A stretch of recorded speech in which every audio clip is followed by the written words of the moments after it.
آپ اس بات سے اندازہ کر سکتے ہیں کہ 67% لوگ جھوپڑ پٹیوں میں رہ کر کے اپنی زندگی گزارتے ہیں، جن کے پاس بنیادی سہولتیں بھی نہیں ہیں، روڈ نہیں ہے، گٹر نہیں ہے، پانی کی پائپ لائن نہیں ہے، لائٹ کا انتظام نہیں ہے، صحت عامہ کا کوئی ہیلتھ سینٹر نہیں ہے، علاج و معالجے کی کوئی سہولت نہیں۔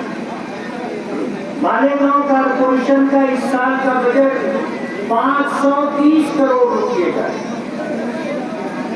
530 کروڑ روپے میں سے 200 کروڑ روپیہ جنرل فنڈ کا ہوتا ہے۔ یہ 200 کروڑ روپیہ لائٹ پر، صحت عامہ، علاج و معالجے کے لیے، پانی کے لیے، روڈ اور گٹر کی تعمیر کے لیے ہوتا ہے۔ 200 کروڑ روپیہ آپ سمجھتے ہو کسے کہتے ہیں؟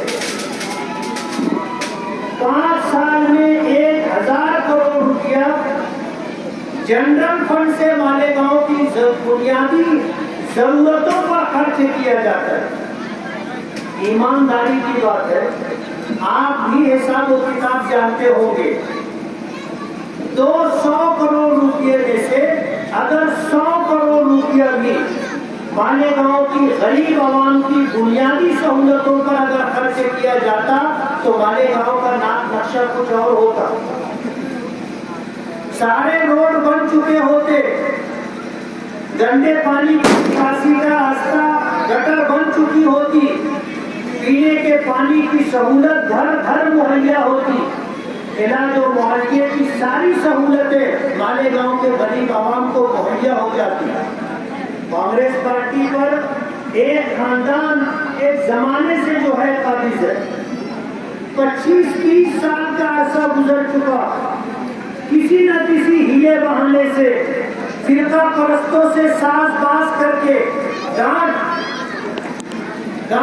بنا کر کے اقتدار پر پہنچ جاتے، اور کارپوریشن کا خزانہ کہاں کیسے سرق کر کے جاتا ہے آپ اندازہ کر سکتے۔ صرف ایک خاندان، اور وہ بھی یہ چاہتا ہے کہ کانگریس پارٹی میں کسی دوسرے کو کوئی عہدہ نہ ملے، کوئی ایسا عہدہ جو قریبی عہدہ ہو اور پارٹی میں اس کا قد بڑھنے لگے، اور کانگریس پارٹی جو مہاراشٹر کے ذمہ داران ہیں ان تک ان کا نام پہنچے۔ کسی شخص کو کبھی انہوں نے ایسا عہدہ نہیں دیا۔ میں آپ کو مثال دوں گا، آپ اندازہ کر سکتے ہیں۔ ہمارے ماضی آمدار شیخ حسین صاحب نے پتہ نہیں کس پروگرام کے تحت کانگریس پارٹی چھوڑ کر کے این سی پی میں پرویش کیا۔ آج این سی پی میں آنے کے بعد وہ کتنے عہدے بانٹ رہے پتہ ہے نا آپ کو؟ کتنے عہدے بانٹے جا رہے ہیں؟ میرا سوال ہے اور آپ سے میرا سوال ہے کہ جب کانگریس پارٹی میں تھے، آج ان کے والد محترم کانگریس پارٹی کے صدر ہیں، کارپوریشن ضلع صدر کے برابر ان کا درجہ ہے۔ میں آپ سے یہ پوچھنا چاہوں گا کہ کیا ان کے والد صاحب بھی اسی طرح عہدے تقسیم کریں گے؟ 25 سال میں تو انہوں نے نہیں کیا، کسی کو کوئی عہدہ نہیں دیا۔ کانگریس پارٹی میں بس رہے تو وہی رہے، کسی اور کو پھلنے پھولنے کا موقع نہیں دیا۔ لمبی گفتگو میں نہیں کرنا چاہتا، میں یہ چاہتا ہوں کہ آپ ان کے بارے میں سنجیدگی سے سوچیں کہ اگر کانگریس پارٹی میں تھے تو لوگوں کو عہدہ کیوں نہیں دیا، اور آج بیٹا کانگریس پارٹی چھوڑ کر کے این سی پی میں آیا ہے تو وہ عہدے اس طرح بانٹ رہا ہے جیسے اندھا ریوڑی بانٹتا ہے، ہول سیل میں عہدہ۔